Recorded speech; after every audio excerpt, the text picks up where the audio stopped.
Neuroscientists discovered that the human brain becomes more creative, more emotional, and more irrational in the 20 minutes before sleep than at almost any other point during the day. That's the window, the one where you replay an argument from 3 years ago, where you rehearse a conversation that will never happen, where you imagine entire scenarios, complete with dialogue, reactions, and outcomes, for situations that don't exist. You're lying in bed, the room is dark, everything is quiet, and your brain decides now is the perfect time to simulate a fight you might have tomorrow, replay something embarrassing from 2019, or plan a conversation with someone you'll probably never see again. You didn't ask for this. You can't turn it off.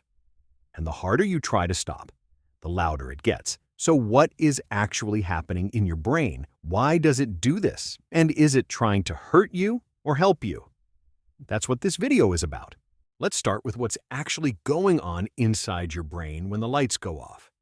During the day, your prefrontal cortex, the rational, logical part of your brain, is running the show. It filters your thoughts, keeps you focused, stops you from spiraling. It's essentially your brain's editor, always cutting, always redirecting. But as you approach sleep, that editor starts to clock out. The prefrontal cortex gradually reduces its activity. And as it does, the default mode network, a completely different system, starts to take over.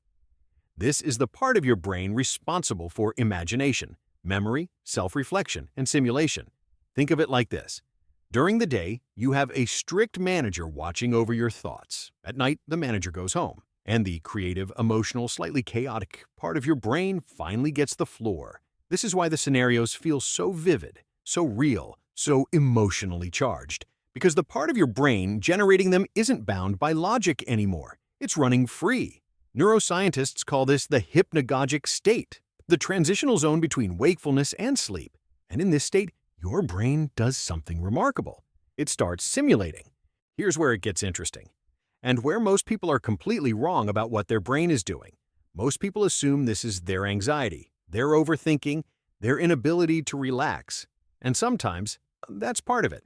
But the deeper reason your brain runs these simulations is actually protective. Your brain is a prediction machine. Its entire job, every single second of every day, is to anticipate what comes next and prepare you for it. It is constantly modeling the future, running scenarios, calculating outcomes. During the day, it does this quietly in the background. But at night, with the rational filter offline, those simulations become conscious. You experience them. Psychologists call this mental simulation, and research shows it serves several important functions. First, emotional processing. When something difficult happened during the day, a tense conversation, a moment of rejection, an unresolved conflict, your brain uses the pre-sleep window to process the emotional weight of it. It replays the scene, tries different outcomes, looks for resolution. Second, preparation. When something important is coming, a difficult conversation, a presentation, a confrontation, your brain rehearses it. Not to stress you out, to prepare you. The simulation is your brain building a mental map of a situation before you have to navigate it in real life. Third, unfinished business. Your brain has what psychologists call the Zeigarnik effect, a strong tendency to hold on to incomplete tasks and unresolved situations. Those open loops don't close during the day. They surface at night when your brain finally has space to work on them. So when you're lying in bed imagining a conversation that might never happen, your brain isn't malfunctioning. It's working overtime. Now, knowing that your brain is trying to help doesn't always make it easier to deal with. Because sometimes those simulations don't feel helpful at all. They feel like torture. So let's talk about when it goes wrong, and why some people experience this far more intensely than others. Not everyone experiences this the same way. For some people, it's mild, a few drifting thoughts before they fall asleep. For others, it's an entire theater production. Hours of scenarios, conversations, arguments, regrets. Why the difference? The first factor is attachment style. People with anxious attachment, those who grew up in environments where relationships felt unpredictable or unsafe, tend to run more social simulations at night.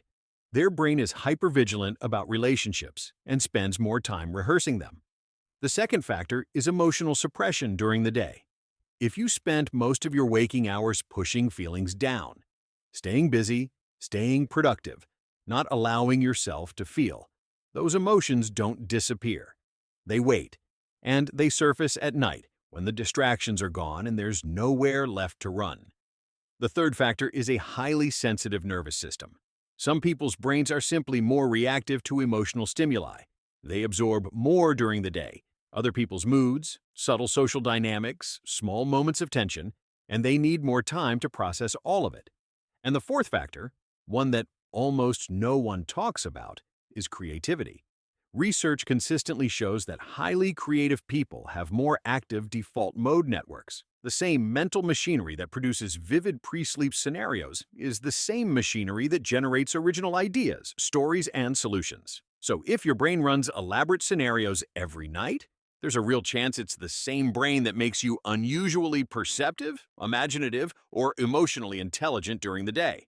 But let's be honest. There's a line between your brain doing useful work and your brain keeping you awake for 2 hours while you argue with someone in your head who isn't even there. When does helpful simulation become harmful rumination? The difference comes down to resolution.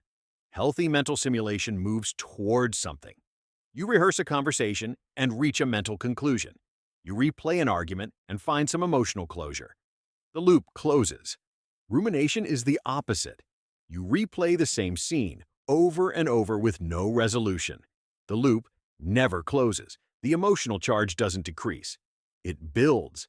Research from Yale psychologist Susan Nolan-Hoeksema found that people who ruminate, who repeatedly replay negative events without moving toward resolution, are significantly more likely to develop anxiety and depression, not because they think too much, but because they think in circles.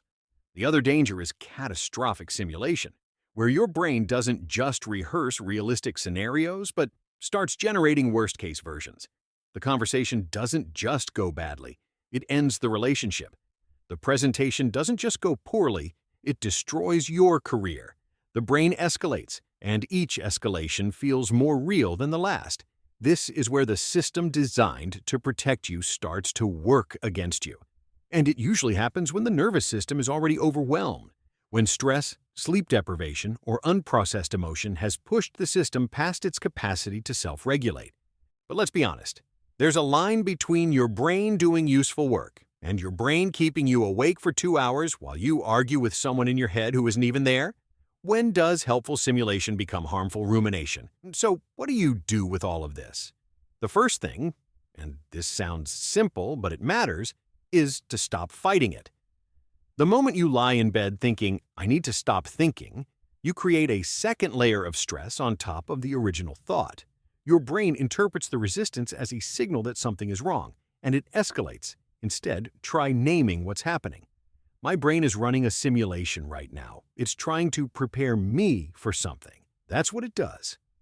That act of labeling, what psychologists call cognitive diffusion, creates a small but powerful distance between you and the thought. The second thing is to give your brain something to close. If you have an unresolved situation running in your head, write it down before bed, not to solve it, just to acknowledge it. Research shows that externalizing an open loop, putting it on paper, signals to the brain that it doesn't need to keep holding it. The third thing is to shift the simulation deliberately. Instead of letting your brain run the worst-case version of tomorrow's conversation, consciously redirect it. Imagine the version where it goes well, not perfectly, just well.